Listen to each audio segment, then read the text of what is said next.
Hello दोस्तों, आप लोगों का स्वागत है हमारे YouTube चैनल द हॉरर 11 पे। अगर आपको हॉरर स्टोरी सुनना पसंद है, अगर आप चाहते हैं कि आपको ऐसी डरावनी हॉरर स्टोरी जल्द से जल्द मिलती रहे, तो आप इस चैनल को सब्सक्राइब कर सकते हैं। आज की कहानी एक ट्रक ड्राइवर की है जिनका नाम राकेश है। तो चलिए अब ये कहानी राकेश जी के पॉइंट ऑफ व्यू सुनते हैं, जिसको सुनकर आपकी रूह कांप जाएगी और बहुत मजा भी आने वाला है। उससे पहले वीडियो को लाइक और शेयर करना मत भूलिएगा अपने दोस्तों के साथ, ताकि उनके पास भी यह वीडियो पहुंचे और वह भी हमारी फैमिली का हिस्सा बन सके। और एक बात दोस्तों, अगर आप चाहते हैं कि आपका नाम वीडियो में लिया जाए, तो अपना नाम, अपने शहर का नाम कमेंट करना मत भूलिएगा। तो चलिए आज का हॉरर एपिसोड शुरू करते हैं। राकेश एक अनुभवी ट्रक ड्राइवर था। वो कई सालों से देश के कोने कोने में माल पहुंचाता था, लेकिन आज की रात कुछ अलग थी। वह अकेले एक सुनसान राजमार्ग पर ट्रक चला रहा था। सड़क के किनारे एक औरत खड़ी थी। उसका कपड़ा सफेद और गीला था। चेहरे पर उदासी और भय साफ झलक रहा था। राकेश ने ट्रक धीमा किया। दिल में कुछ अजीब सा एहसास था, फिर भी उसने महिला को अंदर बैठा लिया। जैसे ही वह महिला ट्रक में आई, ठंडी हवा चली और राकेश को ऐसा लगा मानो ट्रक के अंदर एक अलग ही दुनिया खुल गई हो। रात के सन्नाटे में महिला ने अपना चेहरा झुकाए रखा। राकेश ने पूछा, कहाँ जाना है? महिला ने धीमे स्वर में कहा, भैरवपुर। राकेश ने सोचा, भैरवपुर दूर और अकेली महिला को छोड़ना सही नहीं। ट्रक फिर से सड़क पर दौड़ा, लेकिन अंधेरे में सड़कें जैसे घुमावदार और अजीब लगने लगी। राकेश की आंखों के सामने सड़क कभी खत्म हो जाती, कभी अचानक बदल जाती। महिला ने एक बार फिर कहा, शांत रहो, हम जल्दी पहुंचेंगे। लेकिन ट्रक के अंदर एक अजीब सी हलचल थी। रेडियो खुद ब खुद चालू हुआ, जिसमें धीमी आवाजें सुनाई दे रही थीं। राकेश का दिल तेजी से धड़कने लगा। उसने सोचा कि यह सब उसकी कल्पना है, लेकिन उसके सामने की महिला की आंखें उस वक्त चमक रही थीं, जैसे अंदर से आग जल रही हो। रात भर ट्रक चलता रहा और जैसे जैसे वह भैरवपुर के नजदीक पहुंच रहा था, हवा और भी ठंडी होती जा रही थी। राकेश के कानों में कभी कभी कुछ फुसफुसाहटें भी सुनाई देने लगीं। ट्रक के आगे अचानक एक पुरानी हवेली दिखाई दी। महिला ने कहा, यहीं उतरना है। राकेश को लगा जैसे उसकी जिंदगी अब कभी पहले जैसी नहीं रहेगी। राकेश ने ट्रक धीरे धीरे रोका और उस महिला की तरफ देखा। उसका चेहरा अब पूरी तरह अंधेरे में था, लेकिन उसकी आंखों में एक चमक थी जो राकेश को घूर रही थी। उसने दरवाजा खोला और कहा, यहाँ क्यों? क्या तुम सच में भैरवपुर में रहती हो? महिला ने बिना कुछ कहे ही दरवाजे की ओर इशारा किया। राकेश ने गहरी सांस ली और ट्रक का इंजन बंद कर दिया। हवेली की छत से टपकती बूंदों की आवाज के साथ ठंडी हवा ने उसके गले को काट दिया। उसने फुर्सत से देखा कि हवेली पुरानी और जर्जर हो चुकी थी, जैसे कोई लंबे समय से इसमें रहता ना हो। यहाँ अजीब बातें होती हैं। राकेश ने अपनी आवाज धीमी कर दी, लेकिन महिला ने कुछ नहीं कहा, बस उसे अंदर की ओर खींचती रही। जैसे ही वे हवेली के अंदर पहुंचे, राकेश ने देखा कि सारी जगह धूल और मकड़ी के जाले से भरी थी। दीवारों पर पुराने चित्र लगे थे, जिनमें किसी महिला की तस्वीर थी। वह महिला बिल्कुल उसी जैसी लग रही थी जो अब उसके सामने खड़ी थी। तुम कौन हो? राकेश ने पूछा, लेकिन महिला चुप रही। उसने दरवाजा बंद कर दिया और राकेश को अंदर खींच लिया। तभी हवेली के बाहर से तेज हवा चली और दरवाजे का ताला अपने आप बंद हो गया। राकेश ने दरवाजा धक्का दिया, लेकिन वह खुला नहीं। तुम्हें सच जानना होगा, महिला ने धीरे से कहा। यह हवेली उस दिन से बंधी हुई है जब मैंने अपनी मौत का बदला लेने की कसम खाई थी, और अब तुम भी इस खेल का हिस्सा हो। राकेश का दिल धड़कने लगा।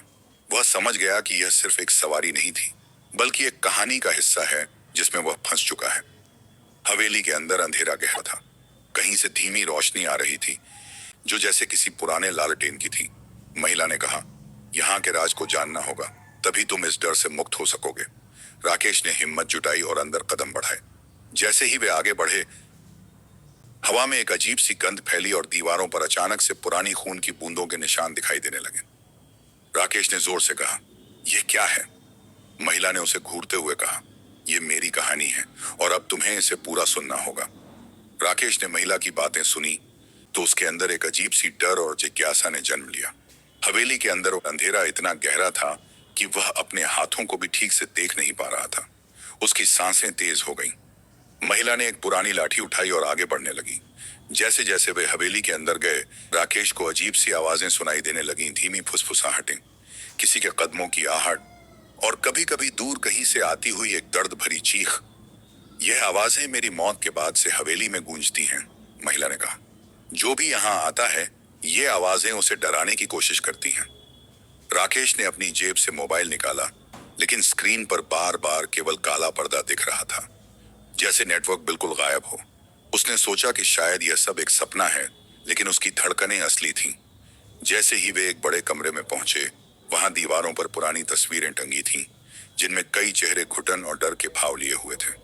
महिला ने कहा, यह लोग वे थे जो इस हवेली के रहस्य को जानने की कोशिश करते रहे, लेकिन कोई वापस नहीं आया।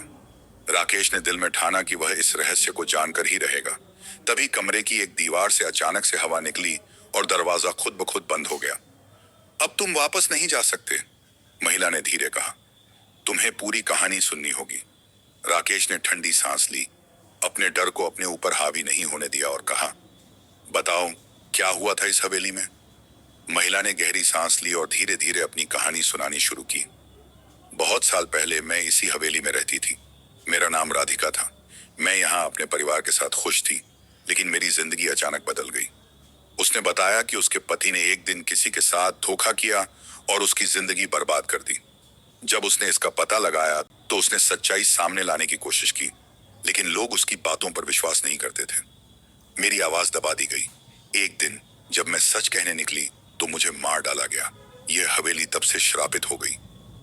राधिका की आवाज में दर्द था। मेरी आत्मा यहाँ फंसी रही, न्याय पाने के लिए भटकती रही। राकेश ने उसकी आंखों में देखकर समझ लिया कि यह केवल कहानी नहीं, बल्कि सच था। हवेली के हर कोने में उसकी मौजूदगी महसूस की जा सकती थी। मैंने कई लोगों को चेतावनी दी, लेकिन कोई नहीं सुना। अब तुम मेरी आखिरी उम्मीद हो। मुझे न्याय दिलाओ। राकेश ने कहा, मैं तुम्हारी मदद करूंगा, पर कैसे? राधिका ने कहा, तुम्हें उस दस्तावेज को ढूंढना होगा जिसमें मेरे पति के अपराधों के सबूत थे। वह दस्तावेज हवेली के तहखाने में छुपा है। राकेश ने ठाना कि वह तहखाने में जाएगा, लेकिन डर भी था। हवेली में अजीब सी ठंडक फैल रही थी और बाहर बारिश तेज हो रही थी। तुम्हें सावधान रहना होगा, राधिका ने चेताया। यहाँ हर छाया खतरा है। राकेश ने हिम्मत जुटाई और तहखाने की ओर बढ़ा। हवेली की सीढ़ियां चरमराईं और हवा में एक डरावना सन्नाटा था। क्या वह दस्तावेज खोज पाएगा? और क्या राधिका को उसका न्याय मिलेगा? राकेश ने अपनी टॉर्च जलाई और धीमे धीमे हवेली की सीढ़ियों से नीचे उतरने लगा। तहखाने का अंधेरा घना था, ठंडी हवा उसके चेहरे को छू रही थी। हर कदम पर उसे ऐसा महसूस हो रहा था जैसे कोई छुपकर उसे देख रहा हो। नीचे पहुंचकर उसने चारों तरफ देखा। तहखाने में पुरानी, धूल से भरी चूनी की दीवारें थीं और एक पुरानी लकड़ी का संदूक रखा था। राकेश ने संदूक खोलने की कोशिश की, लेकिन वह जमीन से जकड़ा हुआ था। तभी तहखाने की गूंजती आवाजों के बीच एक ठंडी हंसी सुनाई दी। राकेश ने डरते हुए अपने पीछे देखा, लेकिन वहां कोई नहीं था। उसने हिम्मत जुटाई और संदूक के ऊपर रखे ताले खोलने लगा। ताले खुलते ही संदूक का दरवाजा चरमराया। अंदर एक पुरानी फाइल मिली जिसमें कुछ दस्तावेज और एक फोटो थी। फोटो में वही महिला थी जो अभी उसके सामने थी, और उसके साथ एक आदमी जिसे राकेश ने पहले कभी नहीं देखा था। राकेश ने दस्तावेज पढ़ना शुरू किया। उसमें लिखा था कि उस आदमी ने कई अपराध किए थे और अपनी गलती छुपाने के लिए राधिका को मौत के घाट उतार दिया। तभी अचानक तहखाने का दरवाजा जोर से बंद हो गया। अंधेरे में राकेश की सांस तेज हो गई। एक ठंडी हवा ने उसकी गर्दन को छुआ और वह घबराया। तुमने दस्तावेज पा लिया, अब यह हवेली तुम्हें जाने नहीं देगी, एक आवाज हवेली के अंदर गूंजने लगी। राकेश ने टॉर्च को मजबूत पकड़कर कहा, मैं यहां से न्याय लेकर ही जाऊंगा। लेकिन वह नहीं जानता था कि अभी असली डर और शुरुआत ही हुई थी। राकेश तहखाने में फंसा था। चारों तरफ अंधेरा और सन्नाटा था। दस्तावेज लेकर उसे बाहर निकलना था, पर दरवाजा बंद हो चुका था। उसने कई बार धक्का दिया, लेकिन दरवाजा नहीं खुला। तभी हवेली की दीवारों पर अजीब परछाइयां हिलने लगी। वो परछाइयां मानो जीवित हों और राकेश को घेर रही थीं। उसकी धड़कनें बढ़ने लगीं, पर वह घबराया नहीं। उसने अपने भीतर की हिम्मत जुटाई। हवा तेज हो गई और ठंडी आवाजें फिर से गूंजने लगीं। यहां से जाओ मत, तुम्हें ये सच नहीं जानना चाहिए था, राकेश ने जोर से कहा। मैं न्याय के लिए आया हूं, डर के लिए नहीं। तभी तहखाने के एक कोने में एक चमक दिखी। वह चमक दस्तावेज में छुपे एक छोटे से चाबी की थी। शायद वही चाबी दरवाजा खोल सकती थी। राकेश ने धीरे धीरे उस चमक की तरफ बढ़ना शुरू किया, पर जैसे जैसे वह आगे बढ़ा, ठंडी हवा के साथ एक ठंडी हाथ ने उसके कंधे को छू लिया। वह हिल गया लेकिन घबराया नहीं। तुम मुझसे नहीं बच सकते, एक धुंधली आवाज ने कहा। राकेश ने मन में ठाना कि वह राधिका की आत्मा को न्याय दिलाएगा, चाहे कुछ भी हो। चाबी लेकर वह दरवाजे के पास पहुंचा। उसने चाबी लगाई और धीरे धीरे दरवाजा खुला। बाहर निकलते ही उसने महसूस किया जैसे हवेली की ठंडी पकड़ ढीली पड़ गई हो। लेकिन अब भी रास्ता आसान नहीं था। उसे राधिका के पति के अपराधों का सच सबके सामने लाना था। राकेश जैसे ही हवेली से बाहर निकला, बाहर का माहौल और भी भयावह था। बारिश हो रही थी, बिजली कड़क रही थी और हवेली के चारों ओर घना कोहरा छाया हुआ था। लेकिन उसके मन में एक नई ताकत और हिम्मत थी। उसने अपने पास रखे दस्तावेजों को ध्यान से देखा। यह वही साक्ष्य थे जिनसे राधिका के पति के कुकृत्य साबित हो सकते थे। अब उसे इन दस्तावेजों को सही जगह पहुंचाना था ताकि न्याय हो सके। राकेश ने तय किया कि वह नजदीकी पुलिस स्टेशन जाएगा, लेकिन उस रात सड़क पर कुछ अजीब चीजें हो रही थीं। ट्रक की तरफ जाते हुए उसे ऐसा लग रहा था जैसे कोई उसकी हर हरकत पर नजर रख रहा हो। ट्रक में बैठते ही रेडियो चालू हो गया और उसमें से धीमी आवाजें आने लगी। राकेश ने सिहरते हुए रेडियो बंद किया, पर आवाजें रुकी नहीं, जैसे कोई हवा के जरिए उससे बात कर रहा हो।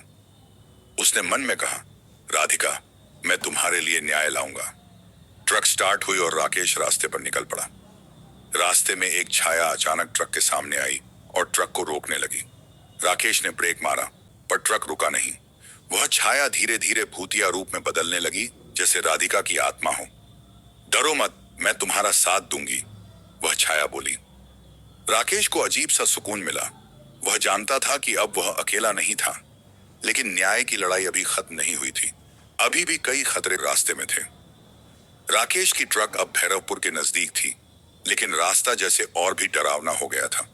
आसपास का कोहरा और बढ़ गया था, जिससे दूरी पहचानना मुश्किल हो रहा था। ट्रक की लाइटें भी अजीब तरीके से चमक रही थीं, जैसे कोई छाया उनके सामने घूम रही हो। ट्रक के अंदर राधिका की आवाज कभी कभी गूंजती थी, सच सामने लाना है, हिम्मत मत हारना। राकेश का दिल धड़क रहा था, पर वह डर नहीं रहा था। उसकी आंखें सड़क पर टिकी थीं, पर वह महसूस कर सकता था कि कहीं दूर से किसी की निगाहें उस पर टिकी हैं। अचानक एक साया ट्रक के पास से भागते हुए गुजरा। राकेश ने ब्रेक लगाया, पर ट्रक नहीं रुका। वह साया धीरे धीरे इंसान के आकार में बदलने लगा। उसकी आंखें लाल और चमकीली थीं। राकेश ने जोर से कहा, मैं डरने वाला नहीं हूं, तुम्हारे खेल में नहीं आऊंगा। साया धीरे धीरे पीछे हटने लगा, जैसे उसकी ताकत कम हो रही हो। ट्रक ने फिर से रास्ता पकड़ा और राकेश ने तय किया कि वह पुलिस स्टेशन सीधे जाएगा। पर जैसे जैसे वह आगे बढ़ा, ट्रक के रेडियो में फिर से फुसफुसाहटें होने लगी। तुम छोड़कर नहीं जाओगे, आवाज धीरे से कह रही थी। राकेश ने मन ही मन कहा, मैं जाऊंगा, चाहे कुछ भी हो। उसकी हिम्मत और इरादा अब पहले से भी मजबूत था। अब केवल सच सामने लाने की देर थी। राकेश अंततः पुलिस स्टेशन पहुंचा, बारिश में भीगता हुआ और थका हुआ। उसने दस्तावेज थानेदार को सौंपे, लेकिन थानेदार की शक भरी निगाहें देख उसने महसूस किया कि उसकी लड़ाई अभी आसान नहीं होगी। लेकिन तुम्हें कागजों के पीछे के सच को भी साबित करना होगा, थानेदार ने कड़वी बात कही। तुम्हें गवाहों की जरूरत पड़ेगी। राकेश ने हिम्मत नहीं हारी। उसने अपने ट्रक ड्राइवर के अनुभव और साहस से थानेदार को बताया कि वह अकेला नहीं है, राधिका की आत्मा उसके साथ है।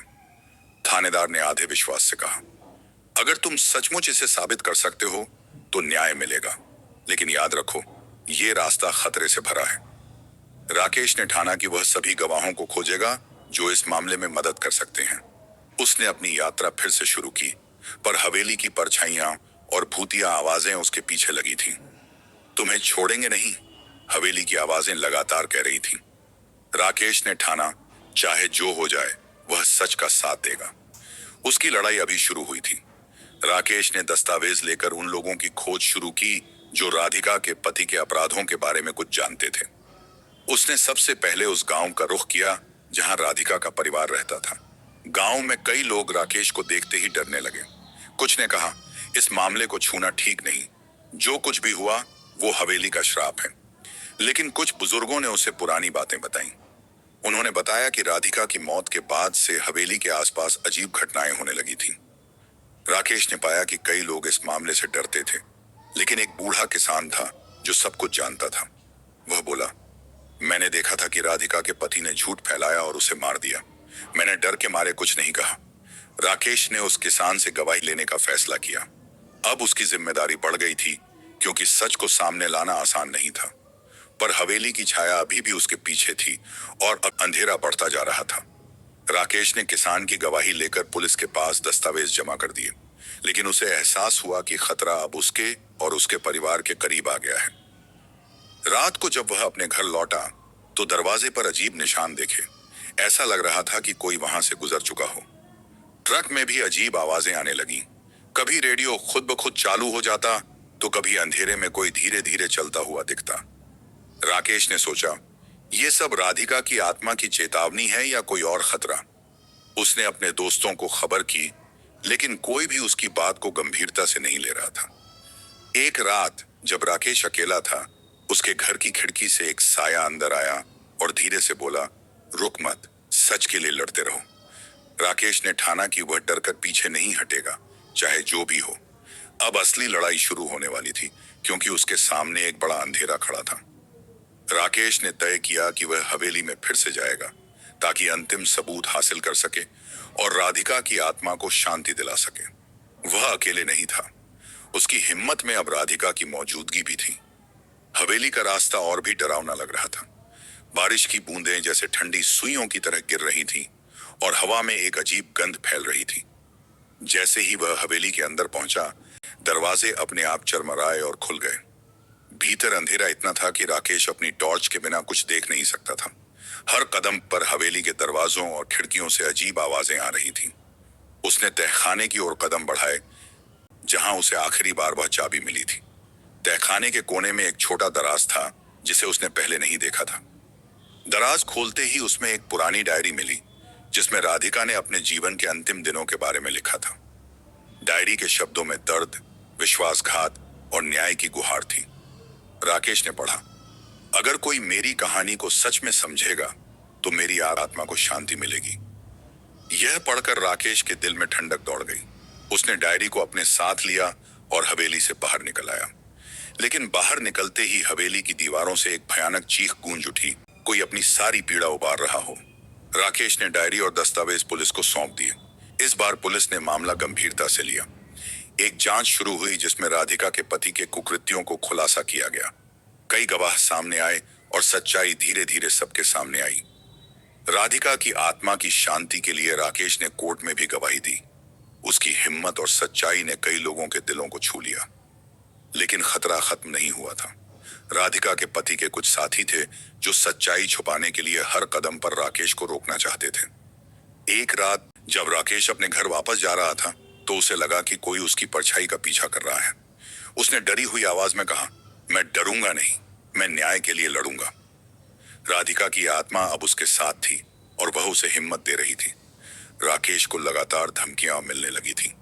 एक रात ट्रक की ब्रेक लाइन काट दी गई और वह बड़ी मुश्किल से अपनी जान बचा पाया। अब यह स्पष्ट था, कोई नहीं चाहता कि राधिका को न्याय मिले। लेकिन राकेश ने हार नहीं मानी। उसने मीडिया से संपर्क किया, राधिका की डायरी और सबूतों को सार्वजनिक किया। धीरे धीरे यह मामला पूरे प्रदेश में फैल गया। लोग जानना चाहते थे, एक औरत को आखिर क्यों मारा गया और अब उसकी आत्मा क्यों भटक रही है। राधिका के पति को गिरफ्तार कर लिया गया। कोर्ट में जब राकेश ने राधिका की डायरी पढ़कर सुनाई, तो वहां मौजूद हर कोई सन्न रह गया। डायरी में लिखा था, मैंने उससे सिर्फ प्यार चाहा, लेकिन उसने मुझे कब्र में सुला दिया।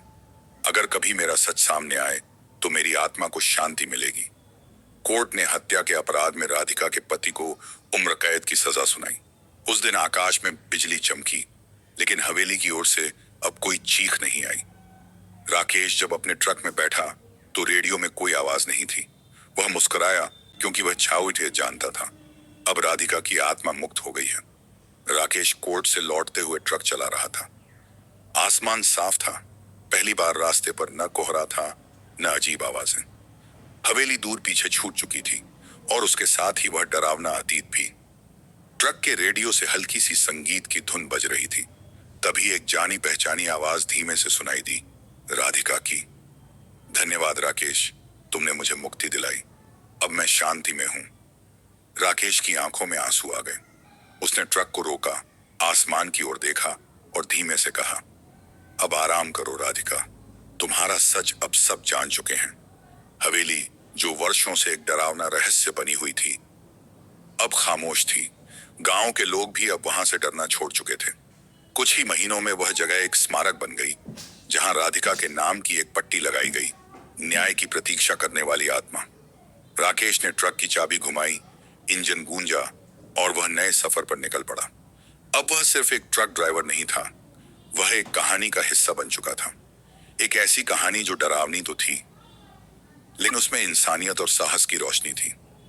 और उस दिन से जब भी किसी अकेली सड़क पर कोई ट्रक धीरे धीरे गुजरता है, तो लोग कहते हैं, वो राकेश है जिसने एक भटकी आत्मा को मुक्ति दी थी। तो आज की स्टोरी कैसी लगी दोस्तों? आशा करता हूं कि आपको पसंद आई होगी। और जो लोग हमारे साथ इस वीडियो के आखिरी तक बने हुए हैं, उन लोगों को कहे दिल से शुक्रिया। और एक बात, अगर आपने हमारे इस एपिसोड को लाइक नहीं किया है तो लाइक कर दीजिए, क्योंकि आपका एक लाइक हमें मदद करेगी नई नई हॉरर और रोमांचक स्टोरी लाने में। तो मिलते हैं अगले एक नई हॉरर एपिसोड के साथ। जय हिंद, जय भारत।